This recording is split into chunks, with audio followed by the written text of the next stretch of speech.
And I know you'll find this hard to believe because of his reputation. All made on the television, of course, and not true at all. Richard Wilson. A very good morning to you, Richard. Terry, good morning to you. Well, afternoon, really, and thank you for giving up Sunday. Afternoon. Giving up your Sunday when I know you should be lying abed. Should be resting. You should be, but you've never been a resting actor, have you? Not a lot, no. No, you've been busy. Am I right in thinking that you started as a director and producer? No, I'm not a producer. I became a director quite late. Or I never intended to direct. I just wanted to be a jobbing actor. But I started to direct at the Stables Theatre in Manchester, 1968. And I've been directing and acting ever since. Well, you're directing at the moment. I'm directing at the moment. I'm directing at Kingston at the moment. It's called Smack Family Robinson, the Rose Theatre at Kingston. That's right. Book now and avoid disappointment. Book now and avoid disappointment. Smack Family Robinson by Richard Bean. A very funny play about a family of smack dealers. It's not a kind of topic that one immediately goes to, as it were, for entertainment. No, it's not. And is it black and dark? And It's black and quite dark, but very funny. Richard Bean's a very funny writer. And you've got Keith Allen and Denise Welch, who are both, is the word feisty? Feisty. Well, they're both extraordinarily professional, I have to say, and a delight to work with. Yeah, but apparently audiences are warned that the language might just occasionally vary towards the blue. The language is, shall we say, hyper-ripe. When you're dealing with actors, and dealing with, as I say, forward actors like Keith Allen and Denise Welch, how do you impose yourself? How do you say, I look... don't impose myself. I do it through love, Terry. No, come along. No, I never raise my voice in the rehearsal room. I don't believe that gets you any results at all. I just trust their professionalism, and they've got a very funny play to work on. But you have a view of how it should be done as director. Well, I work very much through my actors. We have 3 other actors in the cast who are all a bit less well known, but equally good. And I just rely on my actors to show me in a way. Obviously, I've got an idea of how I want. You don't boss them around, then? No. Come along. No. Nudging. This is not at all in line, of course, with the image that the public have of you. Oh, no. But then my acting image is different from my directing image. And what about the real person? Does that ever get in anywhere? Well, David Renwick wrote One Foot in the Grave because he thought I was very suitable, which wasn't much of a compliment. No, I don't lose my temper very much. Yeah. So you're not testy with Keith and Denise? No. Excellent. I think I can safely say no. Kindly.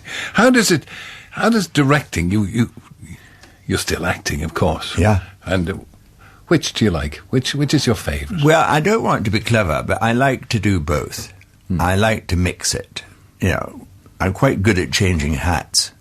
So if I've been directing for a while, I usually want to act for a bit, where the responsibility is less. And if I've been acting for a while, I want to direct. I'm an associate director at Sheffield Playhouse, so I direct there quite a lot. Now, you've appeared on stage, obviously. Your credits, Royal Shakespeare Company's Twelfth Night, Malvolio, Uncle Vanya at the Traverse. Yeah. So you're quite grand. No, I wouldn't say I was in the classical mode, really. Wouldn't you? No.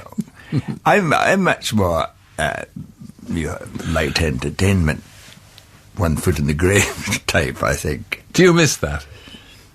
Yes, or do you feel that it had run its course? Yes, David Renwick, who wrote it so well, felt it had run its course, and I was getting a bit fed up being grumpy all the time, or trying to find new ways of being grumpy. But it was a rather awful ending, wasn't it? Well, David told me, he said, "I think I'm going to kill Victor." I said, "Yeah, let's kill." Because you'd never been, no sitcom character had ever been killed before. Did you ever, I mean, many's the grand actor, including Lawrence Oliver, who wanted to appear on soaps. I mean, he wanted to appear in Coronation Street, apparently. Yes, yeah. Well, Ian McKellen, who's a friend of mine, he's been at Coronation Street. Does it ever occur to you to, or EastEnders, or? I did a very small part in Emmerdale once, because I was short of cash. But it's a fairly horrendous schedule they have, soap. Of course, yes. Soap It stars. requires remembering lines all the time, from All day the time. to day. Very little rehearsal. Yeah. I wouldn't like that. What about film?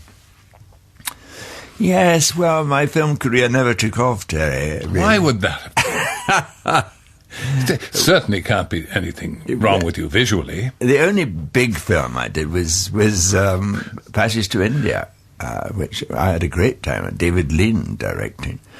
No film. Well, the only reason I can think of is I'm not good enough. I can say with all humility, that's why I'm not making films. Your modesty does you credit, but nobody believes you, really. Nobody at all. We've got two pieces of music, and again, as I say, picked with you particularly in mind. We're born with a smile on my face. And I know you for a cheerful person. You're not in the least bit grumpy. But do you find that people following One Foot in the Grave, and we get on to Merlin later, but One Foot in the Grave, did people treat you with apprehension? Did people well, they would have confused you as a person with the character you were playing with Meldrum. Yes, I think so. I mean, and they always expect me to be grumpy, which, of course, they say things like, "Oh, he does smile," and things like that, which became a bit tedious. And of course, the catchphrase, they were always testing me to see how I'd react. And I mean, only recently, a woman in Sheffield got very, very shirty with me because I wouldn't say it. I mean, normally people say, okay, but this woman really felt she was a license fee payer, and it was my duty to say what she wanted. So, well, I was going to ask you to say it, but I'm not going to bother now. Certainly not. I'm not taking the chance. You're far too intelligent. We've locked the door, you can't get out. Yeah, I'm in silence. I'm talking to Richard Wilson, actor, director, broadcaster. You were saying that you're directing a radio play. I'm directing a radio play this week on the 24th on Radio 3. It's a play I directed for Sheffield and Payne's Plough by Duncan Macmillan called Lungs. And it's a two-hander, and it's on the radio it's been made, I see in the Radio Times, Pick of the Week. Very thrilling. That's excellent. Now, there are a couple of listeners out there, you know. Are there? They're taken. We still have listeners. They're taken with you. I don't get this. Mari Welsh says, do you like your next-door neighbours? Have you ever really eaten any beasties? I don't remember you eating I don't remember any animal. Eating beasties. It's not got eating. It's not got something to do with Merlin. And have you enjoyed that? Merlin was great fun. Getting into the costumes and necromancing. Necromancing, great fun, apart from having to get into the wig every day. Oh, I've got to kill it. So, and tell me, how long did it take to shoot? Where did you shoot? We shot it in France and in Wales. Yeah. And it meant quite a lot of travelling. We did 5 series, but it was great fun. And would you say that was more enjoyable to do, and because you had far more actors around you in Merlin than you would have had in One Foot in the Grave? Was that more enjoyable to do than One Foot in the Grave? No, One Foot was special, really special. I mean, One Foot was the first thing I'd done where I was sort of had a joint lead with Annette Crosby. It was so funny, so well written. Brilliant. Yeah, and then you presented Britain's Best Drives, which... Britain's Best Drives. What's he doing on that? Yes, on BBC I thought 4, that as well. Driving classic roads. Well, why would they pick you for that? I don't know. Well, they just asked me, and it was just before Merlin started, and I thought it wasn't so much the cars I wanted to drive. I wanted to see the vistas. I've always been interested in vistas and why they affect us. So that's why I did it. I was hopeless at driving the cars. We're all 50 years old. I've been driving an automatic for 30 years. No power steering. No power steering. Yeah. They were horrible. And double declutching. Double declutching. Someone said to me, I see they put in a lot of terrible gear changes. I said, no, they were all absolutely real. And they were. Now, this play that you're doing, and it starts on next Thursday, 28th. Yeah. Yeah. Will you be nervous? Oh, yes. Will you? Oh, yes. And are you nervous as an actor when you go?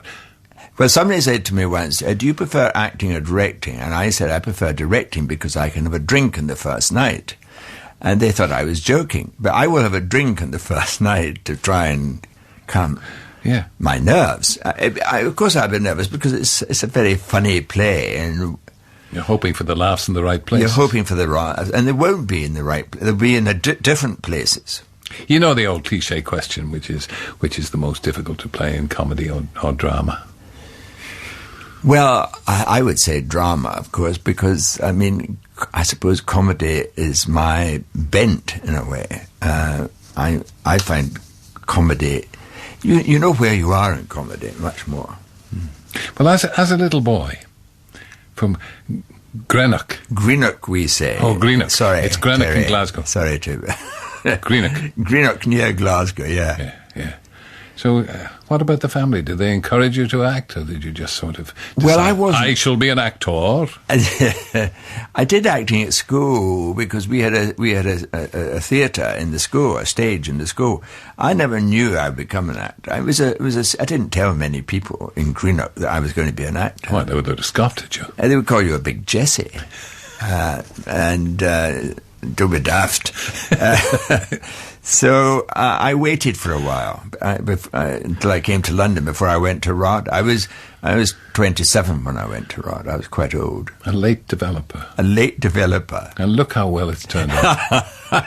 How well it's turned out for you. Well, we wish you luck with the Smack Family Robinson Rose Theatre, Kingston, opening on Thursday. Thank you very much. No need to be nervous.